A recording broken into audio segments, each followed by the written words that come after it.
utopia, you mentioned the utopian aspect, and Jack, you had also mentioned that earlier, which I thought was a good point about the fact that when you're having arguments with progressives about any of the social issues today, they're comparing it to a utopia.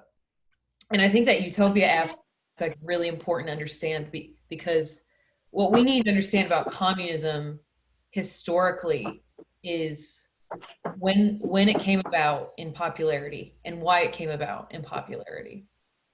Because communism is in essence a sort of religious idea system that comes in to replace Christianity after Christianity really starts to lose its power in the West.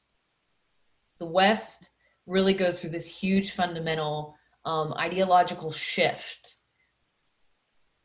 after the religious wars, after the Enlightenment, and then most definitely after Darwin publishes his Origin of Species. And because of that, you see people look for a new worldview in which they need to make sense of everything. Christianity provides all kinds of explanations for why your life sucks, why you can't get ahead, why there's inequality, why, some things happen to good people and some things happen to bad people. When that starts to fade, people need to find a worldview that explains to them why things are unequal, why things are unfair.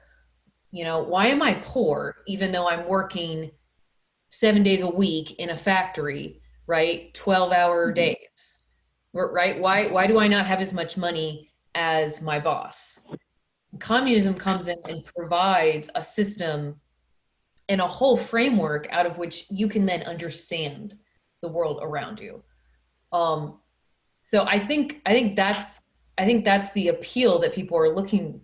That's why people are attracted to it, because it takes elements from Christianity, from Western ideas about equality and freedom, and then it brings them and it says, well, it's really about economics, and it's really about the fact that if you get rid of capitalism, if you get rid of private property, if you get rid of money and all these things, then you will finally have that utopia that you've been looking for. You'll have the freedom, you'll have the equality.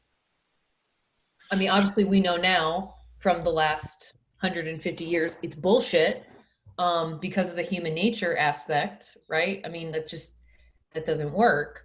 But I think that's a key understanding that a lot of people miss. And I think we need to understand it, because this is why it's so attractive, especially to people like my age and younger than me, and your guys' ages, who are disenfranchised with the postmodernism, the nihilism, the world they've been raised in that says, yeah, nothing sucks.